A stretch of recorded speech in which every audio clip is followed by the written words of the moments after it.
Hay un rumor sobre los Beatles que siempre resurge y vuelve a morir, resurge y vuelve a morir, y muy poca es la información fidedigna que hay. Sin embargo, sí hay quienes han abordado el tema de una forma más seria, solo que por alguna razón jamás han destacado aquí en YouTube.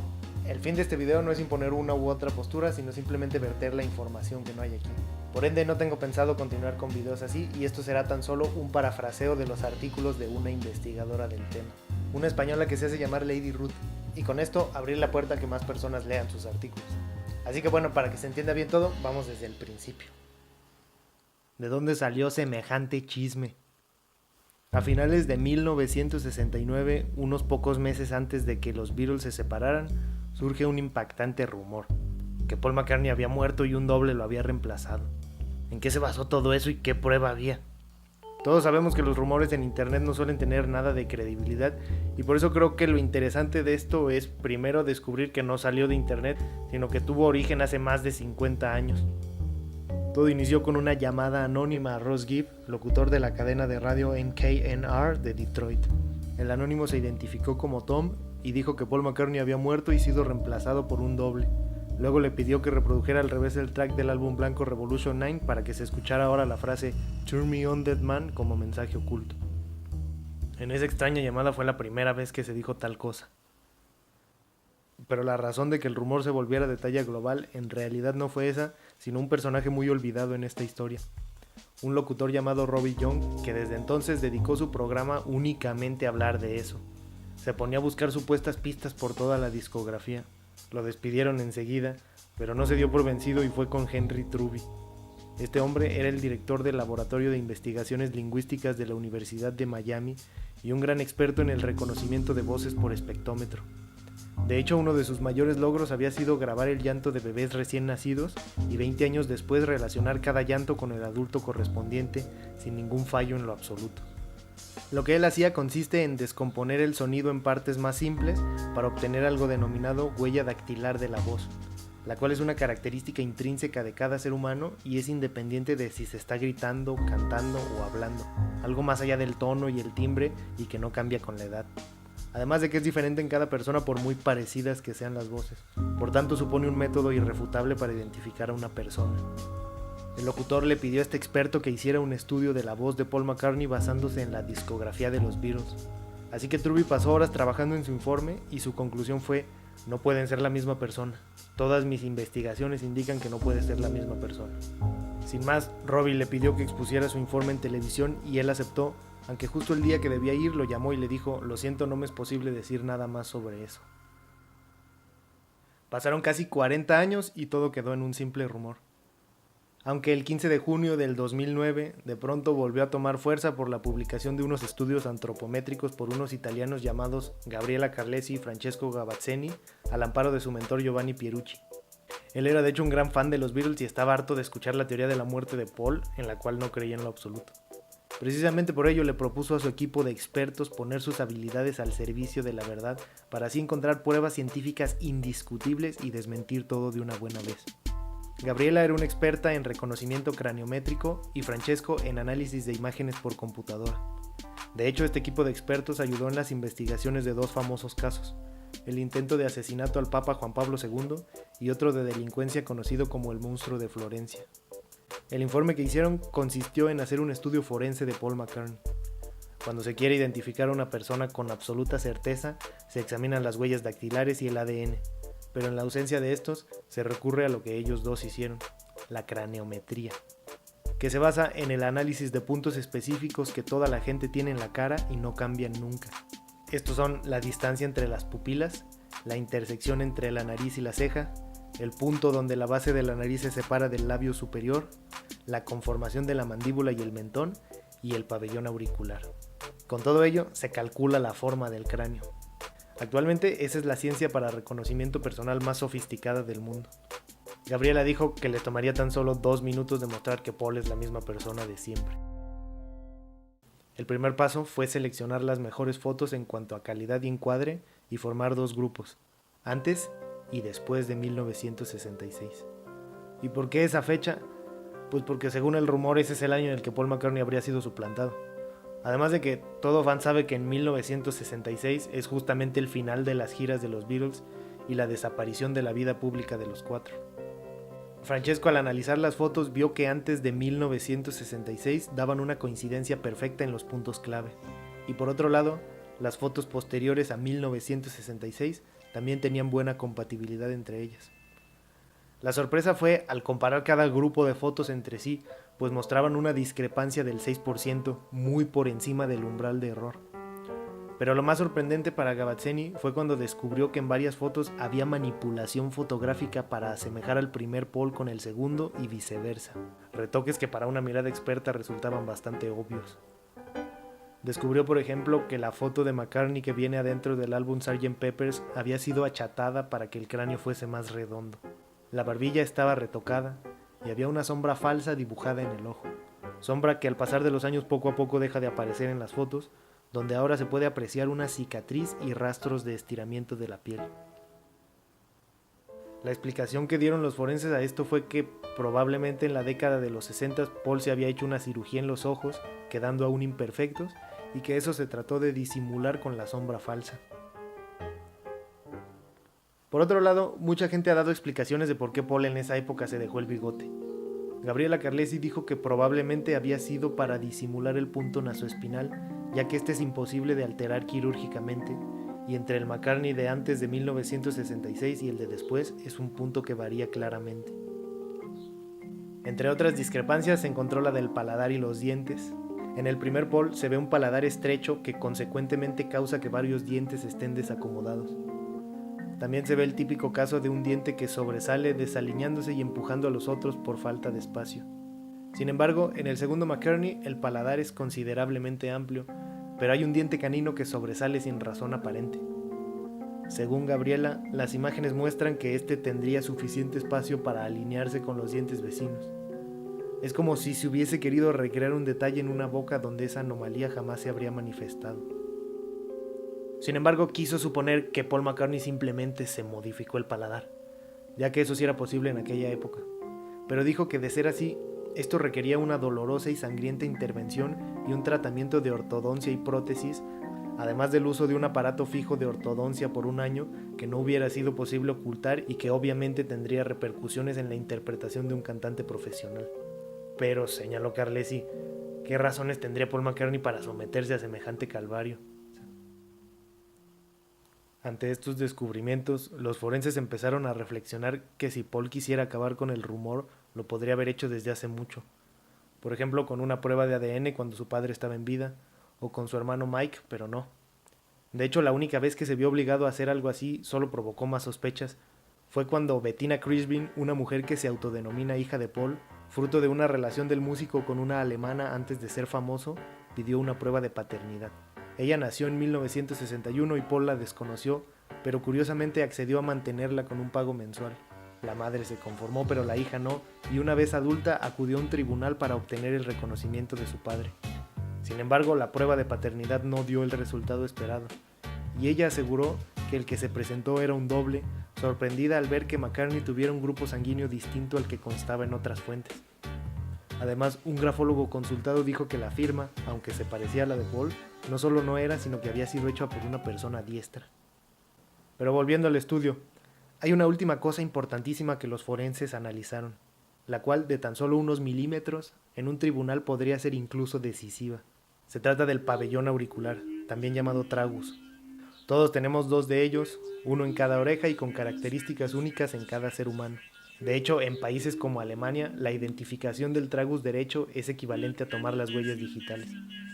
Al comparar una foto de 1966 con una de la década de los 90, Carlesi y Gavazzeni notaron que no solo el tragus tiene una conformación diferente, sino que también otras partes como los relieves del hélix y el antigélix situados justo arriba del canal de la entrada.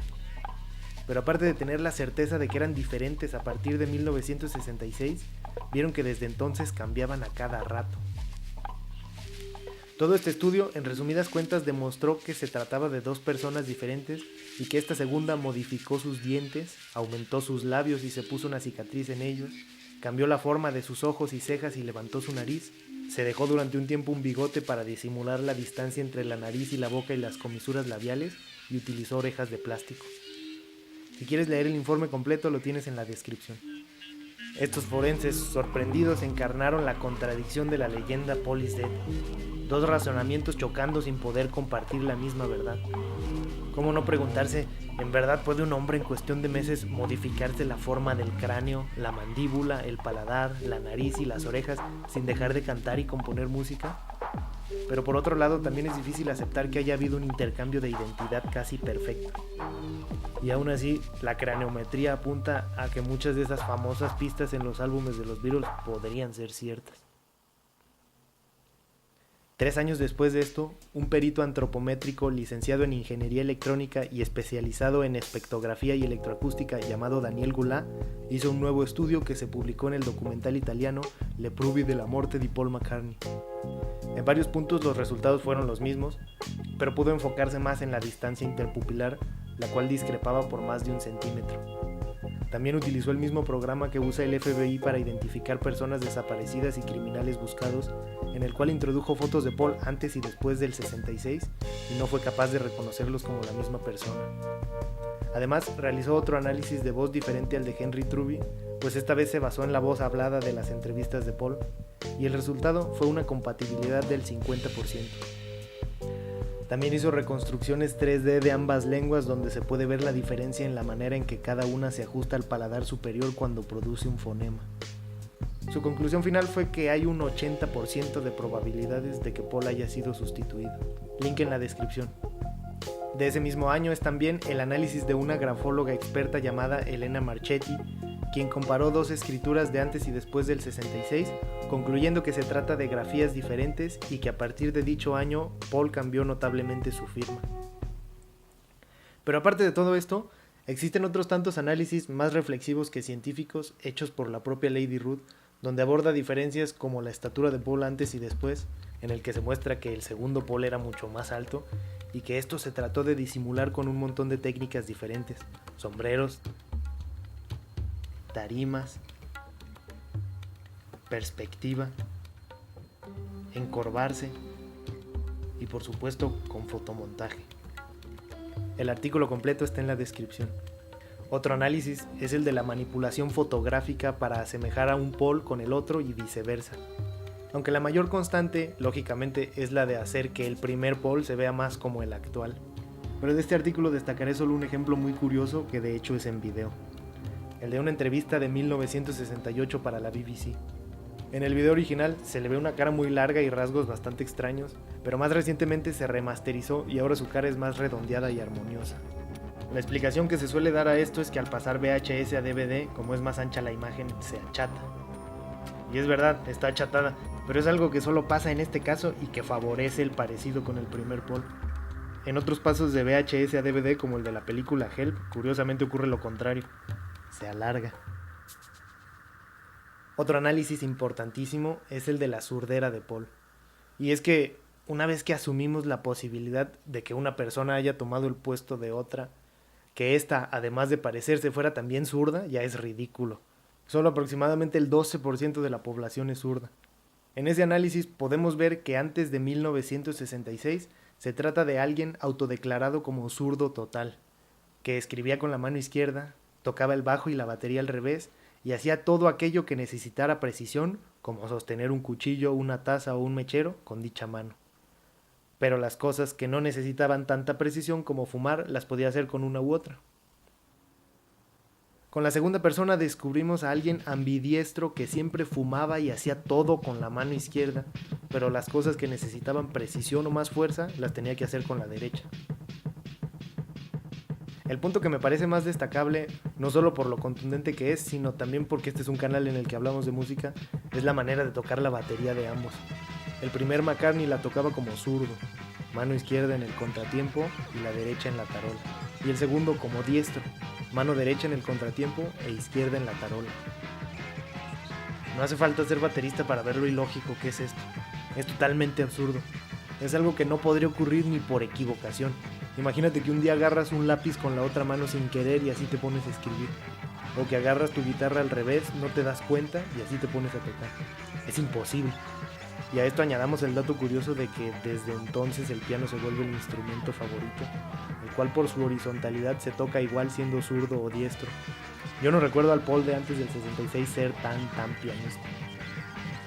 Tienes en la descripción el artículo sobre la surdera de Paul.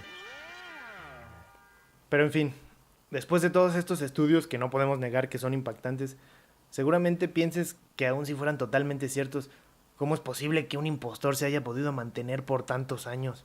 No bastaría con tener un parecido increíble. Después de todo ha dado múltiples entrevistas, ha hablado de su vida. También se tendría que saber toda la historia de Paul, ¿no? La conclusión a la que llegó Lady Ruth es que no. Al parecer Paul McCartney no se sabe su propia historia. Hay todo un artículo para ello, con montones de muestras, pero destacaré solo algunas. Por ejemplo, cuando le preguntaron cuánto llevaban los Beatles juntos cuando viajaron por primera vez a Estados Unidos. A lo que él dudoso contestó, ¿6 meses? No sin tratar de arreglarlo enseguida diciendo que la gente se sabe su historia mejor que él. Pero uno de los ejemplos más notables es sobre el mítico bajo Hofner de Paul, el cual era un modelo para zurdos. Todas las evidencias fotográficas muestran que en efecto era un modelo para zurdos. Por los controles y el golpeador se ve que así fue construido. La propia empresa Hofner tiene registro de los bajos y modelos vendidos a Paul. Sin embargo, él asegura que era un modelo para diestros que él mismo giró. Y para muchos de estos olvidos, un recurso que siempre suele usar es el ambiente de las fiestas y el alcohol que rodeaba a la banda. En otra entrevista respecto al primer viaje de los Beatles a Estados Unidos, comete un error increíble. Narra el miedo que tuvo al esperar tras una cortina antes de salir a cantar él solo Yesterday. Los que conocen la historia ya habrán notado el error. El primer show en Estados Unidos con Ed Sullivan fue en 1974 y Yesterday se escribió hasta un año después. Pero aquí no se trata de un simple error de fechas, sino de una contextualización del miedo a tocar solo por primera vez en un lugar. Cosa que no es cierta, pues cuando Paul cantó Yesterday ahí ya había hecho todo un tour y ya la había tocado solo varias veces. Además no había ninguna cortina tras la cual tuvo que esperar, sino que George lo presentó mientras él cambiaba su bajo por la guitarra. Pero una de sus declaraciones más incongruentes es la de la anécdota del papá de George Harrison. En una entrevista, Paul asegura que estuvo presente en un momento de la infancia de George, cuando un profesor le pegó y su padre, al descubrirlo, fue a la escuela al día siguiente a tumbar al docente de un golpe. La historia es cierta, pues aparece en la autobiografía de George, donde explica que eso pasó en la primaria cuando tenía 8 años. Sin embargo, Paul la cuenta con lujo de detalle porque según él iban juntos en la escuela. Lo interesante es que Paul y George se conocieron hasta el instituto a los 13 y 14 años. Sin embargo, él insiste en que eso lo vivieron juntos. En este punto ya no cuesta trabajo imaginarlo leyendo las biografías de los otros Beatles para tener algo gracioso que contar. El libro de Lady Ruth cuenta con un capítulo para cada Beatle y personaje relevante respecto a esta historia. John y el caso de su muerte, George, Ringo, el papá de Paul quien murió sin que su hijo acudiera al funeral, su hermano Mike, los hijos no reconocidos de Paul, Mal Evans, la exesposa de Paul, Heather Mills, quien lo amenaza con revelar un secreto suyo que nadie sabe. Pero para no alargar tanto el video, abordaré un tema que de hecho se quedó fuera del libro, pero del que sí hay un artículo en internet. Hablemos del supuesto testamento de George Harrison, que evidentemente es falso. ¿Por qué falso? Los que lo han visto ya saben que tiene errores garrafales que jamás hubiese cometido George, fechas y acontecimientos históricos mal, pero sobre todo que diga que de un accidente fortuito que supuestamente mató a Paul, se arme toda una campaña para ocultarlo. Y luego argumenten que lo hicieron para evitar suicidios colectivos de fans enamoradas. Absolutamente ridículo. Lo interesante es que justo antes de que saliera esa película del supuesto testamento, había salido una página en internet llamada 60 If, que también decía ser el testamento de George Harrison. Algunas personas que estuvieron cercanas a ella aseguran que fue alterada al menos 2 veces, dejándola revuelta con datos inverosímiles y un inglés terrible. Lo curioso es que tras la muerte de George Harrison aparezca eso, luego sea censurado y enseguida salga una película a la que le dan toda la publicidad del mundo. Lamentablemente el escrito de 60 If no es algo que se pueda analizar muy claramente porque no se sabe sobre qué se está trabajando, si fue alterada parcial o totalmente, aunque sí que se puede corroborar uno que otro dato. A grandes rasgos, este artículo es una declaración por un anónimo que cuenta que George en su lecho de muerte le pidió difundirla justo el día en que Paul cumpliría 60 años si estuviese vivo. Narra un 11 de septiembre de 1966, muy lluvioso, en el que Brian Epstein y Paul volvían de un viaje cuando de pronto una furgoneta les cerró el paso y chocaron levemente. Entonces del otro carro salieron unos hombres vestidos de negro y los agarraron junto con una chica que venía con ellos, forzándolos a subir al otro auto, aunque la chica logró huir. Sin saber qué había pasado, los otros Beatles estuvieron todo el día al teléfono intentando contactarlos, hasta que al día siguiente la policía les avisó que Paul y Brian habían sido secuestrados. Llegando al lugar, vieron los vehículos vacíos y la chica les contó lo que había pasado. Según esto, lograron impedir que la noticia saliera en los periódicos. Días después, recibieron una llamada para ir a identificar el cuerpo de Paul, que había sido encontrado en una colina cerca de un Volkswagen blanco, estando ya en un estado espantoso, y además vieron que habían intentado quemarle, pero la lluvia apagó el fuego. Había una fila de civiles tan ajenos a su tristeza que uno hasta se atrevió a decir: «Parece una morsa», y John desconsolado se enfrentó a él gritando: yo soy la morsa, no él, yo soy la morsa». Este relato en algunas partes cambia sospechosamente un inglés terrible, pero lo más ilógico es la siguiente parte, pues cuenta que una vez comprendido que eso significaba el final de The Beatles, de pronto deciden no resignarse y usar el material que Paul había dejado. Detuvieron las giras para darse un respiro y el servicio de inteligencia les propuso amablemente poner a su disposición cirujanos plásticos para recrear un doble, pero amenazándolos de muerte si dicen algo. Lo mismo que dice la película. Aunque bueno, vale la pena hacer una pausa en la parte que dice que lanzaron un casting para el doble y que llegó un chico muy parecido a Paul llamado William, que era un policía provincial de Ontario al que comúnmente apodaban Sgt. Peppers. Solo para mostrar esta nota del periódico policial de Manitoba, Canadá, del 30 de mayo de 1963, que cuenta que el sargento William Campbell fue condenado a una semana de suspensión de empleo por andar borracho. Solo ha habido un sargento llamado así en la policía de Ontario, y ese dato es imposible que estuviera en el poder de quien sea que haya escrito el 60 if. Luego el escrito se pone a contar varias de las ya conocidas pistas de los álbumes, algunas planteadas por primera vez ahí. Por ejemplo, la supuesta fecha de la desaparición de Paul, que se ve al poner un espejo en el bombo de la portada de Sgt. Peppers. 11 de septiembre. Después del montón de pistas ya famosas, de pronto el escrito nos sorprende con una novedosa información que resultó ser cierta. Paul tenía un aspecto mayor al de Paul, por lo que todos tuvimos que dejarnos crecer las barbas y bigotes. A pesar de ello, Paul llevaba lentes de contacto para oscurecer el verde natural de sus ojos. Los cirujanos habían olvidado duplicar la pequeña hendidura en su barbilla. Eso fue retocado en las fotos. También Paul tuvo que soportar otras sesiones de cirugía plástica con algunas mejoras, aunque el resultado aún no era perfecto. Alteraron su boca de nuevo, sus dientes y su barbilla fueron reconstruidos. Su nariz fue retocada y adelgazada, incluso sus manos fueron cambiadas de forma y las mejillas tuvieron que ser aumentadas con inyecciones de botulina de tiempo limitado cuando estábamos en público o cuando nos tomaban alguna foto, porque su cara era mucho más delgada que la de Paul. Gran parte de eso lo dice el estudio forense y hasta se puede confirmar comparando las fotos del primer Paul con el segundo. Por ejemplo estas. Este era Paul. Y este es el doble sin manipular fotográficamente. Y hablando de manipulación, este ejemplo. Este era Paul sin manipular. Y este es Paul manipulado. Varios datos de esos fueron confirmados por los forenses italianos. Luego el escrito continúa con que John no encontró mejor forma de expresar el engaño que poniendo mensajes ocultos por todos lados, pero que una vez publicada toda la música que Paul había dejado, ya no tenía sentido para él seguir con los Beatles y así mismo debía ser el final del doble, pero no respetó su contrato y enseguida lanzó un álbum en solitario preparado por otros músicos. Luego John fue a Estados Unidos a buscar a los asesinos de Paul pensando que fueron miembros del Ku Klux Klan, pero fue tras mucho tiempo que por fin estaba cerca de la verdad y de pronto fue asesinado, debido a que nunca quiso tener guardaespaldas.